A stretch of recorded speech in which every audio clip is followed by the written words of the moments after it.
మాణిక్యాలరావు గారు మళ్ళీ వస్తానండి ప్లీజ్.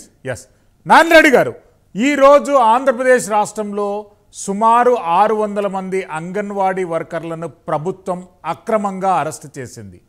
గత 16 రోజుల నుండి అంగన్వాడీ వర్కర్లు వాళ్ళ మినిమం వేజెస్ పేమెంట్ చేయాలి, వాళ్లకు ప్రభుత్వం ఇచ్చినటువంటి హామీలు ఫుల్ఫిల్ చేయాలనే అంశంపై నిరసన కార్యక్రమాన్ని వ్యక్తం చేస్తున్నారు. ఈ అరెస్టుపై అధికార పార్టీ ఎట్లా స్పందిస్తుందండి? ఒకటి శ్రీశైలం అన్న, వైఎస్ఆర్ కాంగ్రెస్ పార్టీ అధికారంలోకి వచ్చిన తర్వాతే అంగన్వాడీ టీచర్స్, అంగన్వాడీ హెల్పర్స్ యొక్క శాలరీని పెంచడం, వారు ఆత్మగౌరవంతో బతికేలాగా. ఒకప్పుడు తెలుగుదేశం ప్రభుత్వం అంటే బ్లాంకెట్ స్టేట్మెంట్ వద్దండి, మీరు ఏమన్నా క్లారిటీగా చెప్తారా? ఎంత పెంచారు, ఎంత పెంచుతా అని చెప్పారు? నేను ఖచ్చితంగా మేము పెంచుదామన్నది ఎంతో అంత పెంచాం.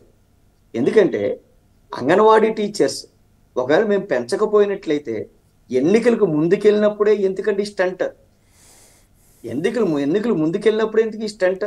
అంటే రాజకీయ పార్టీల నాయకులు ఇప్పుడే పలుకుతారు, ఎప్పుడు పలకరు. 5 సంవత్సరాలు ఎవరికి అందుబాటులో ఉండరు. తెలియంది ఏముందన్నా, పలికేదే ఇప్పుడు మనకు తెలియంది ఏముందన్నా, ఎన్నికలకు వెళ్ళడానికి 2 నెలల ముందు గొంతు అమ్మ కోరికలు అందరికీ గుర్తుకొస్తాయి. ఎందుకంటే పొలిటికల్ లీడర్లు ఈ 2 నెలలే వాళ్ళకి దొరుకుతారని వాళ్ళ నమ్మకం. అది ఈ పార్టీ అని, వైఎస్ఆర్ కాంగ్రెస్ పార్టీ అని కాదు, బీజేపీ అని కాదు, తెలుగుదేశం అని కాదు. ఒకటి, పార్టీ వచ్చిన వెంటనే ఆశా వర్కర్లకి 3000 శాలరీ, 3000 శాలరీతో పనిచేసేవారు. అంటే రోజుకి 100 రూపాయలు కూలి, రోజుకి 100 రూపాయలు. అలాంటిది ఆశా వర్కర్స్కి గవర్నమెంట్ వచ్చిన వెంటనే గౌరవ ముఖ్యమంత్రి గారు వాళ్ళు అడగకుండానే 10,000 రూపాయలు చేశారు. అంగన్వాడీ టీచర్స్కి 11,000 దాటి చేశారు. హెల్పర్స్కి 7,500 రూపాయలు చేశారు. ఇవి వైఎస్ఆర్ కాంగ్రెస్ పార్టీ వచ్చిన తర్వాత పెంచిన వేతనాలు. ఇందాక అన్న మాణిక్యాలరావు అన్న మాట్లాడుతూ అంటూ ఉన్నారు, అసలు తెలుగుదేశం ప్రభుత్వం 2014 నుంచి 2019 వరకు ఏం చేసింది ఆంధ్ర రాష్ట్రానికి? ఏమి చేసింది? 2,70,000 కోట్ల రూపాయలు డీబీటీ ద్వారా పారదర్శకంగా ప్రతి ఇంటికి ఇచ్చాం. ఈ డబ్బంతా ఏమైపోయింది తెలుగుదేశం ప్రభుత్వంలో? పరోక్షంగా 1,50,000 కోట్ల రూపాయలు డైరెక్ట్ గా సంక్షేమ పథకాలు, ఆరోగ్యశ్రీ అయితేనో, నాడు నేడు అయితేనో డైరెక్ట్ గా ఖర్చు పెట్టాం. మాణిక్యాలరావు గారు, మాట్లాడాను పూర్తిగా. ఏమైందన్నా? పోలవరం ప్రాజెక్ట్ గురించి అన్న మాట్లాడారు, అలా పోలవరం ప్రాజెక్టు జాతీయ ప్రాజెక్టు మేము కడతాం మొర్రు అని బీజేపీ వాళ్ళు గోలెడితే ఎందుకన్నా వీళ్ళకి ఉట్టికి ఎగరలేరు అమ్మ స్వర్గానికి ఎగిరినట్టు వీళ్ళకి ఎందుకు? ఈ రోజు పోలవరం ప్రాజెక్టు తెలుగుదేశం పార్టీ అలాగే 2014లో ప్రత్యేక హోదా ఇస్తామని బీజేపీ, కాంగ్రెస్ ఇద్దరు కూడా పార్లమెంట్ లో చెప్తే ప్రత్యేక హోదాని తాకట్టు పెట్టింది ఎవరు? తెలుగుదేశం పార్టీ కదా. పోలవరం ప్రాజెక్ట్ ని సర్వనాశింది ఎవరు? పోలవరం ప్రాజెక్ట్ కదా. తెలుగుదేశం పార్టీ కదా. 2014 నుంచి 2019 వరకు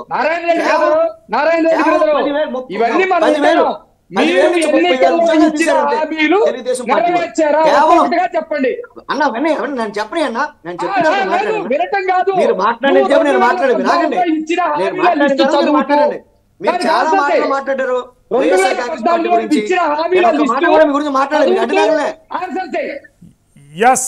మాణిక్యాలరావు గారు ప్లీజ్ ప్లీజ్ చెప్పాలి కదా. బీజేపీ నుంచి మాట్లాడారు, జనసేన నుంచి మాట్లాడారు, తెలుగుదేశం నుంచి మాట్లాడారు.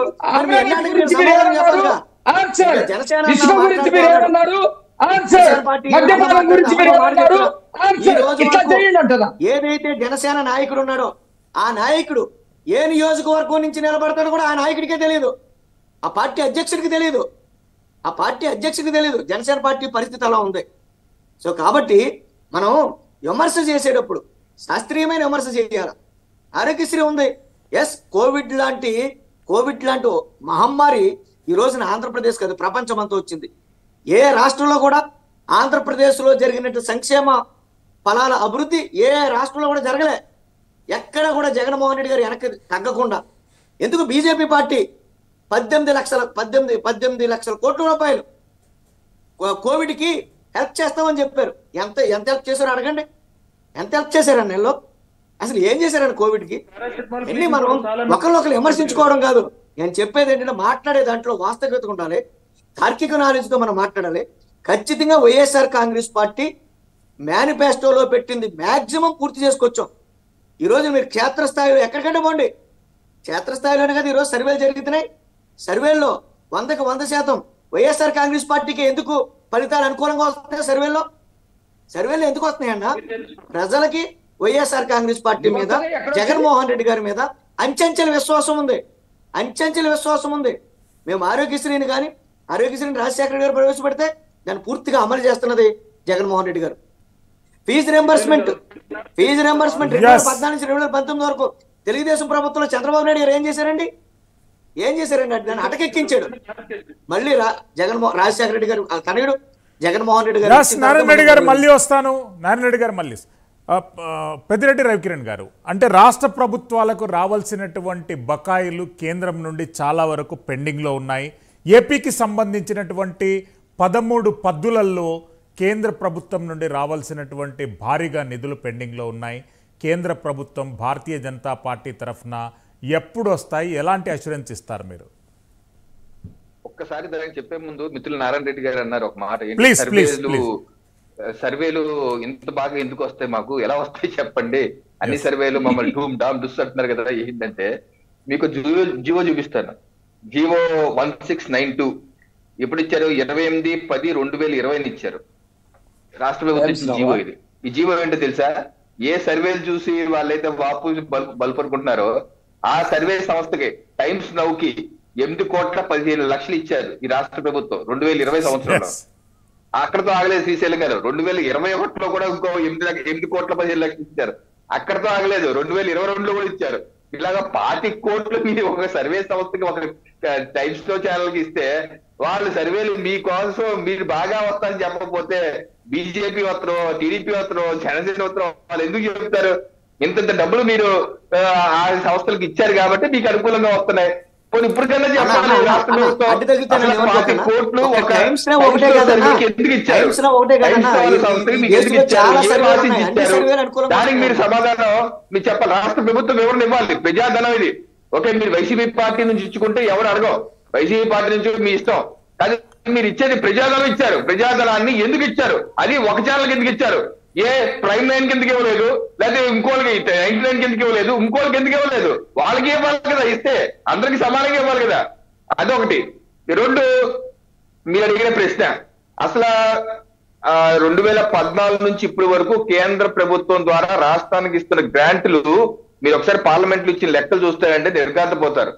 అయితే ఈ ఆర్థిక సంవత్సరంలోనే ఒకే ఒక పద్దులో 18,000 కోట్లు ఇది గ్రాంట్ రూపంలో, 18,000 కోట్లు గ్రాంట్ రూపంలోనే ఒక పద్దులోనే ఇవ్వడం జరిగింది. సుమారుగా గ్రాంట్లు కావచ్చు, కేంద్ర ప్రభుత్వం 15 ఆర్థిక సంఘం నుంచి నిధులు కావచ్చు, లేకపోతే వివిధ సెంట్రల్ ఎయిడెడ్ ప్రాజెక్ట్స్ కావచ్చు, దానికి సంబంధించి సుమారుగా 1,00,000 కోట్లు ప్రతి సంవత్సరం 1,00,000 కోట్ల రూపాయలు రాష్ట్ర ప్రభుత్వం. నా దగ్గర పూర్తి గణాంకాలు ఉన్నాయి, మీరు కాబట్టి ఇంకో డిబేట్ పెట్టండి, తీసుకొస్తాను. ఎప్పుడు లేని విధంగా కేంద్రం, ఎందుకంటే ఆదాయం పెంచారు. ప్రధానమంత్రి నరేంద్ర మోడీ గారు వచ్చాక దేశం యొక్క ఆదాయ వ్యవస్థని అన్ని రాష్ట్రాల సహకారంతో పెంచడం జరిగింది. పెంచారు కాబట్టి పంచుతున్నారు. గతంలో 32% నిధులు డివల్యూషన్ ఫండ్స్ ఉంటాయి. మోడీ గారు వచ్చాక దాన్ని 42 పెంచారు. ఒకేసారి 10%. భారతదేశ స్వతంత్ర భారతదేశ చరిత్రలో ఎప్పుడు రాలేదు. అయితే ఇక కొసమెరుపు ఏంటంటే, ఏదైతే కేంద్ర ప్రభుత్వం ఇస్తున్న నిధుల్ని రాష్ట్ర ప్రభుత్వం డైవర్ట్ చేయాల్సింది శ్రీశైలం గారు. ఇది ఒక మేజర్ సమస్య. ఉదాహరణకి పంచాయతీలు ఉన్నాయనుకోండి, పంచాయతీలకి 15 ఆర్థిక సంఘం గారు 14 ఆర్థిక సంఘం కావచ్చు నేరుగా పంచాయతీ ఖాతాల్లో డబ్బులు వేస్తుంది. ఎందుకు? ఆ పంచాయతీ యొక్క అభివృద్ధి కోసం, మౌలిక వసతుల కల్పన కోసం. రాష్ట్ర ప్రభుత్వం ఇవ్వట్లేదు, ₹1 ఇవ్వదు. కేంద్రం ఇచ్చే డబ్బులు కూడా డైవర్ట్ చేస్తుంది. డైవర్ట్ చేసి కరెంటు బిల్లులని ఏదో జమ చేసుకుంటుంది. ఇవన్నీ ఫిర్యాదులు రాష్ట్ర ప్రభుత్వం, మా రాష్ట్ర అధ్యక్షుడు పురంధేశ్వరి గారు కావచ్చు, లేకపోతే మిగతా ప్రతిపక్ష పార్టీ అందరూ ఫిర్యాదు చేశారు. ఇది గైడ్ లైన్స్ కి విరుద్ధం. అందుకని ఆ డబ్బులు ఆపారు. మీరు ముందు ఇచ్చిన దానికి సరైన లెక్క చెప్పండి. అలాగే ఇవ్వబోయే డబ్బుకి ఏ రకంగా మీరు వాళ్ళకి పంచాయతీ అధ్యక్షులు ఏదైతే మీరు ప్రజలు అనుకున్నారో ఆ పంచాయతీ డబ్బులు ఇస్తారా ఎవరా, లేదా మీరు డైవర్ట్ చేస్తారా, దీనికి సంజాయించి చెప్పమని చెప్పి అడిగారు.